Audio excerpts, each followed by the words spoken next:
সাবধান, আপনার চারপাশে এমন কিছু মানুষ ঘুরছে যারা চায় না আপনি ধনী হন। তারা চায় না আপনি মাথা উঁচু করে দাঁড়ান। আপনার সফলতার রাস্তায় সবথেকে বড় বড় ল্যান্ডমাইন পুঁতে রেখেছে আপনারই কিছু আপন মানুষ। প্রবাদ আছে না, ঘরের শত্রু বিভীষণ। আজ আমরা সেই মুখোশটাই খুলে দেব। বিশ্বাস করুন, এই ভিডিওটি দেখার পর আপনার পায়ের নিচের মাটি সরে যাবে। আজ আমি প্রমাণ করে দেব কিভাবে 4 ধরনের আত্মীয় স্লো পয়জনের মতো আপনার কেরিয়ার এবং ব্যাংক ব্যালেন্স শেষ করে দিচ্ছে। সারা জীবন কি এদের কথাই নাচবেন, নাকি নিজের জীবনটা বাঁচাবেন? সিদ্ধান্ত আপনার। কথাগুলো একটু তিতা মনে হচ্ছে বেশি বলে ফেললাম। না ভাই, আমাদের সমাজে এমন কিছু আত্মীয় আছে যাদের দেখলে মনে হয় এরা আত্মীয়তার সাইনবোর্ড লাগিয়ে ঘুরছে, কিন্তু ভেতরে ভেতরে এরা আপনার ক্ষতি করার প্ল্যান করছে। চলুন এই আত্মীয়রূপী শত্রুদের নিয়ে পোস্টমর্টেম শুরু করি। প্রথম ধরন, মিষ্টিভাষী গুপ্তচর বা ডাবল এজেন্ট। এরা হলো আত্মীয়দের মধ্যে জেমস বন্ড। এদের কাজ হলো আপনার হাঁড়ির খবর নেওয়া। এরা দেখতে খুব নিরীহ। আপনার বাসায় আসবে, সোফায় বসে আয়েশ করে চা খাবে, আর খুব দরদ দিয়ে জিজ্ঞেস করবে, বাবা তোমার স্যালারি এখন কত হলো, সেভিংস কেমন করছো? আপনি ভাববেন, আহারে, আঙ্কেল বা আন্টি আমাকে কত ভালোবাসেন। কিন্তু সাবধান, এই প্রশ্নগুলোর উত্তর দেওয়ার মানে হলো নিজের পায়ে কুড়াল মারা। আপনি সরল মনে বলে দিলেন, আঙ্কেল এবার তো প্রমোশন পেলাম, স্যালারি বেড়ে ডাবল হয়েছে। বাস, কাজ শেষ। এই তথ্য এখন সিএনএন বা আল জাজিরার মতো পুরো আত্মীয় মহলে ছড়িয়ে পড়বে। আর শুধু ছড়াবেই না, এর সাথে এক্সট্রা মশলা যুক্ত হবে।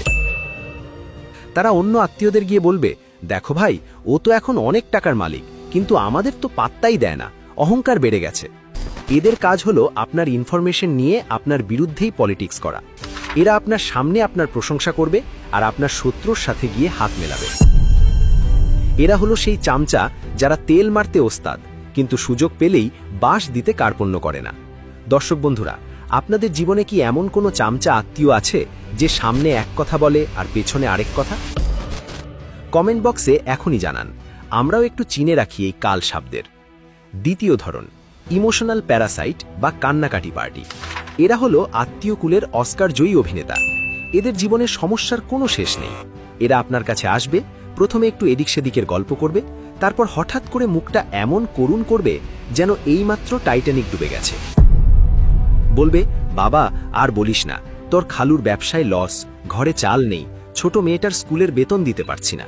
তুই যদি কিছু মনে না করিস, আমাকে কি 50,000 টাকা ধার দিবি? আমি আগামী মাসের 1 তারিখেই দিয়ে দেব। আপনি ভাবলেন, আত্মীয় বলে কথা, বিপদে তো সাহায্য করতেই হয়। আপনি ধার দিলেন, কিন্তু সমস্যা হলো সেই আগামী মাস আর ক্যালেন্ডারে আসে না। আপনি যখন টাকা ফেরত চাইবেন, তখন আপনি হয়ে যাবেন ভিলেন। তারা বলবে, তুই এত নীচ, টাকার জন্য আত্মীয়তা নষ্ট করছিস? তোর এত টাকা আর সামান্য কয়েকটা টাকার জন্য আমাকে অপমান করলি। অর্থাৎ টাকাও গেল, সম্পর্কও গেল। এই আত্মীয়রা আপনাকে ধনী হতে দেবে না, কারণ এরা আপনার কষ্টার্জিত টাকা ইমোশনাল ব্ল্যাকমেইল করে নিয়ে যাবে এবং কখনোই ফেরত দেবে না। এরা মনে করে আপনার টাকা মানে তাদের পৈতৃক সম্পত্তি। এদের থেকে সাবধান। পকেটে টাকা থাকলে সাইলেন্ট মুডে থাকুন। এদের সামনে টাকার গরম দেখাবেন না। তৃতীয় ধরন, কম্পিটিটর বা হিংসুটে সারমাজি। এরা আপনার উন্নতি দেখে জ্বলে পুড়ে কয়লা হয়ে যায়। এদের চেনার উপায় খুব সহজ। আপনি যখন কোনো ভালো খবর দেবেন, এদের মুখের এক্সপ্রেশন দেখবেন। মনে হবে যেন তারা করলা ভাজি চিবিয়ে খাচ্ছে। ধরুন আপনি একটা বাইক কিনেছেন, সবাই বলছে, ওয়াও দারুণ বাইক, কিন্তু এই আত্মীয় বলবে, বাইক কিনলি? বাইকে তো অ্যাক্সিডেন্ট বেশি হয়, আর এই মডেলে তো মাইলেজ কম, এর চেয়ে সেকেন্ড হ্যান্ড একটা গাড়ি কিনতি, প্রেস্টিজ বাড়ত। অর্থাৎ আপনার আনন্দ মাটি করে দেওয়াই এদের প্রধান লক্ষ্য। আপনি যদি বলেন, আমি ইউটিউবিং শুরু করেছি, তারা বলবে, ওসব করে ভাত জুটবে না, বিসিএস এর পড়া পর। আপনি যদি বলেন, আমি বিসিএস দিচ্ছি, তারা বলবে, এখন তো মামা খালু ছাড়া চাকরি হয় না, তুই বরং বিদেশ যা। মূল কথা হলো, আপনি যাই করেন না কেন, এরা খুদ বের করবেই। এরা চায় না আপনি তাদের চেয়ে ভালো থাকুন। এরা সব সময় আপনাকে ডিমোটিভেট করবে, যাতে আপনি কনফিডেন্স হারিয়ে ফেলেন এবং জীবনে সফল হতে না পারেন। এদের কথা কানে নেওয়া মানে নিজের পায়ে কুড়াল মারা। এদের সামনে নিজের স্বপ্নের কথা ভুলেও শেয়ার করবেন না। এরা আপনার স্বপ্নের বেলুনে পিন ফুটিয়ে দেবে। চতুর্থ এবং সবথেকে ভয়ঙ্কর ধরন, ফ্রি অ্যাডভাইজার বা জ্ঞান পাপী। এরা জীবনে নিজেরা কিছুই করতে পারেনি, কিন্তু আপনাকে উপদেশ দেওয়ার বেলায় এরা বিল গেটস বা ইলন মাস্ক হয়ে যায়। এদের কাছে সব সমস্যার সমাধান আছে, কিন্তু নিজেদের সমস্যার কোনো সমাধান নেই। ধরুন আপনি সিদ্ধান্ত নিলেন আপনি শেয়ার বাজারে ইনভেস্ট করবেন।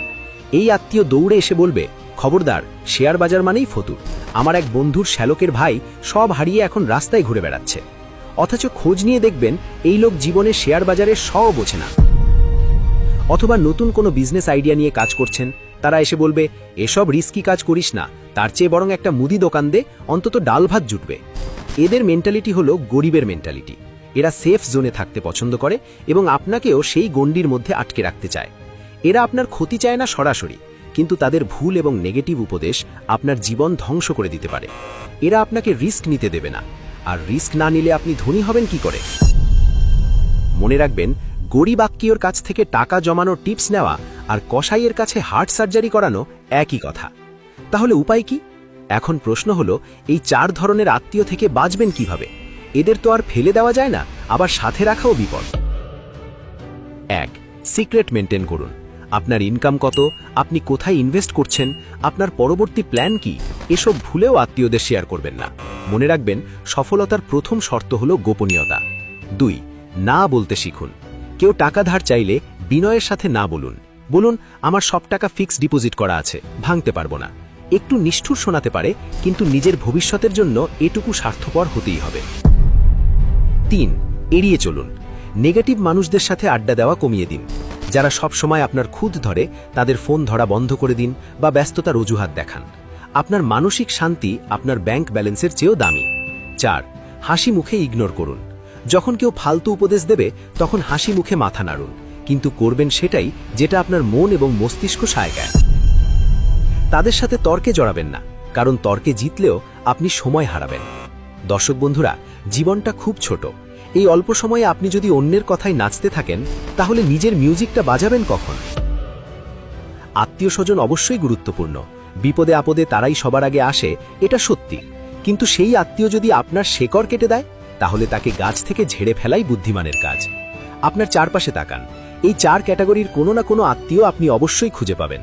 তাদের চিহ্নিত করুন এবং আজ থেকেই একটা অদৃশ্য দেওয়াল তুলে দিন। মনে রাখবেন, আপনি ধনী হলে বা সফল হলে দিন শেষে সবাই আপনার প্রশংসাই করবে। এমনকি সেই হিংসুটে আত্মীয়টিও তখন এসে বলবে, আমি তো জানতাম তুই একদিন অনেক বড় হবি। মানুষের স্বভাবই এমন, তাই কে কি বলল সেটা গায়ে না মেখে নিজের লক্ষ্যের দিকে ফোকাস করুন। আর হ্যাঁ, নিজেকে এমনভাবে তৈরি করুন যাতে একদিন এই আত্মীয়রাই আপনার অ্যাপয়েন্টমেন্ট নেওয়ার জন্য লাইনে দাঁড়ায়।